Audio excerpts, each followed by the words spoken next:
अस्सलाम वालेकुम everybody, it's me Syed हाकिम अली शाह। अॼु पाकिस्तान अफेयर्स में कुछ MCQs कंदासीं जेके मोस्ट रिपीटेड MCQs ईंदा रहंदा आहिनि टेस्ट में।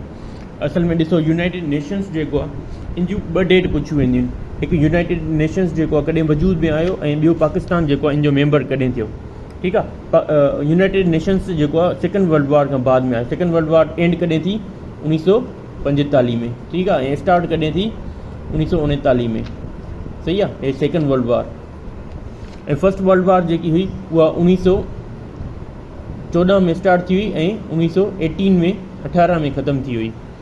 सही आहे। ऐं यूनाइटेड नेशंस जेको आहे कॾहिं एग्ज़िस्टेंस में आई, कॾहिं वजूद में आई? 24 अक्टूबर 1945। सही आहे। ऐं ॿी डेट पुछी वेंदी आहे त पाकिस्तान इन जो मेंबर कॾहिं थियो? पाकिस्तान इन जो मेंबर थियो 3 सितंबर 1947, जॾहिं पाकिस्तान ठहियो हुयो।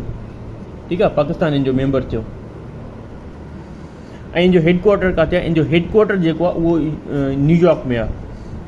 ॿियो MCQ पुछियो वेंदो आहे त हू coined the name of United Nations. United Nations जो सभ खां पहिरियां जेको वर्ड हुयो उहो कंहिं सजेस्ट कयो? उहो कयो FD रोज़ाल्वेट। FD रोज़ाल्वेट केरु हुयो? 32 प्रेसिडेंट हुयो US जो।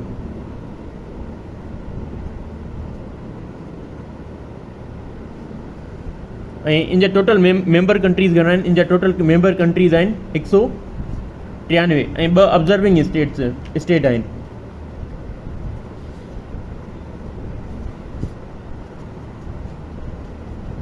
हिकु फिलिपाइंस,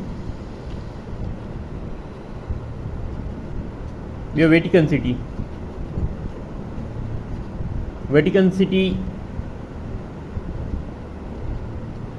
वेटिकन सिटी के जो कैपिटल कहिड़ो आहे? ख़ुदि वेटिकन सिटी आहे। ऐं फिलिपाइंस जो मनीला।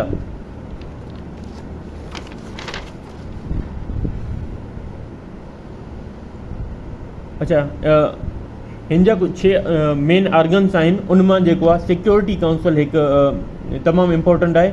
उनजा असल टोटल मेंबर कंट्रीज़ घणा हूंदा आहिनि? उनजा टोटल मेंबर कंट्रीज़ हूंदा आहिनि 15। सही आहे। जंहिंमां 5 जेको आहे परमानेंट हूंदा आहिनि ऐं 10 जेके आहिनि नॉन परमानेंट हूंदा आहिनि। ऐं जेके 5 परमानेंट हूंदा आहिनि उहे वीटो पावर बि हूंदा आहिनि। उहे कहिड़ा आहिनि? उहे हिकु USA, UK, चाइना, रशिया ऐं फ्रांस।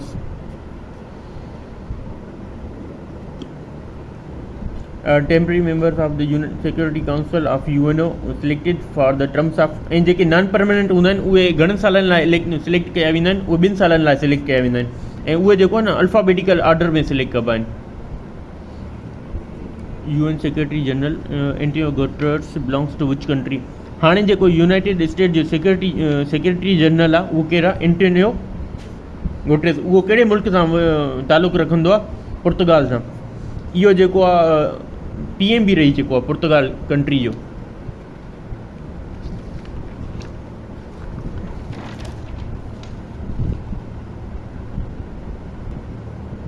हे सवाल तमामु घणो ईंदो अथव टेस्ट में। First ambassador of Pakistan to UN। United Nations में सभ खां पहिरियां पाकिस्तान खे कंहिं रिप्रेज़ेंट कयो? उहो हुयो अहमद शाह पतरस बुखारी। ऐं ऑफिशियल लैंग्वेजिस जेको आहे यूनाइटेड नेशंस जूं कहिड़ियूं आहिनि? घणियूं आहिनि? यूनाइटेड नेशंस जूं ऑफिशियल लैंग्वेजिस आहिनि 6।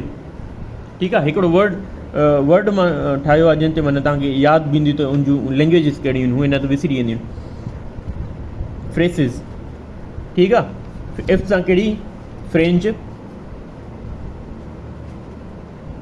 A सां रशियन।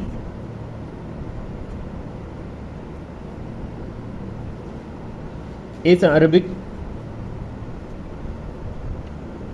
C सां चाइनीज़। E सां इंग्लिश। ऐं S सां स्पेनिश।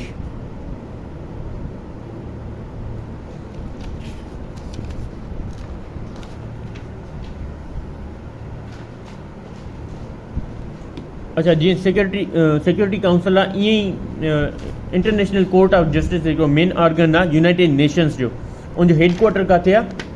उनजो हेडक्वार्टर आहे होग में। हो किथों जी सिटी आहे? स्विट्ज़रलैंड जी। ऐं एस्टेब्लिश कॾहिं थियो? जून 1945। इन जा टोटल मेंबर कंट्रीज़ ओतिरा ई आहिनि जेतिरा यूनाइटेड नेशंस जा आहिनि, 193। ठीकु आहे। इंटरनेशनल कोर्ट ऑफ जस्टिस में जेके जज हूंदा आहिनि उन्हनि जो तादादु घणो हूंदो आहे? 15।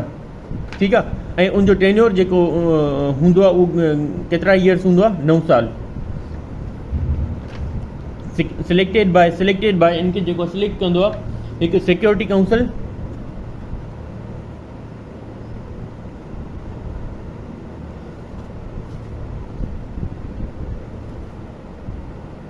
Plus general assembly.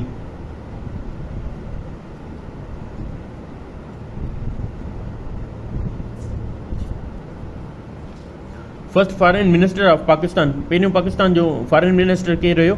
असल में इहो ICG में इहो MCQs मां छो लिखियो आहे? इन जे करे त इहो शख़्स जेको आहे त ICG में प्रेसिडेंट बि रही चुको आहे, हिकु चकर प्रेसिडेंट रही चुको आहे ऐं हिकु चकर वाइस प्रेसिडेंट ऐं 2 चकर जज रही चुको आहे। ठीकु आहे। सर ज़फ़रुल्लाह ख़ान।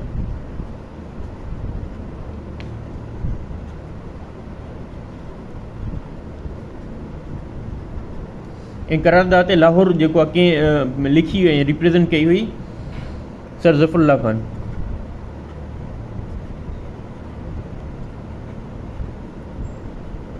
ऐं छा रही चुको आहे? 2 चकर जज रही चुको आहे ICG में ऐं 1 चकर वाइस प्रेसिडेंट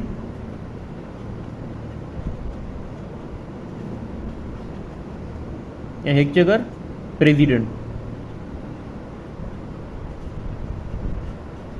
वाइस प्रेसिडेंट या प्रेसिडेंट जो जेको मुदो हूंदो आहे, टेन्योर हूंदो आहे, घणा साल हूंदो आहे? 3 साल। ऐं 2 चकर जज, मतिलबु 9 + 9 18 ईयर्स।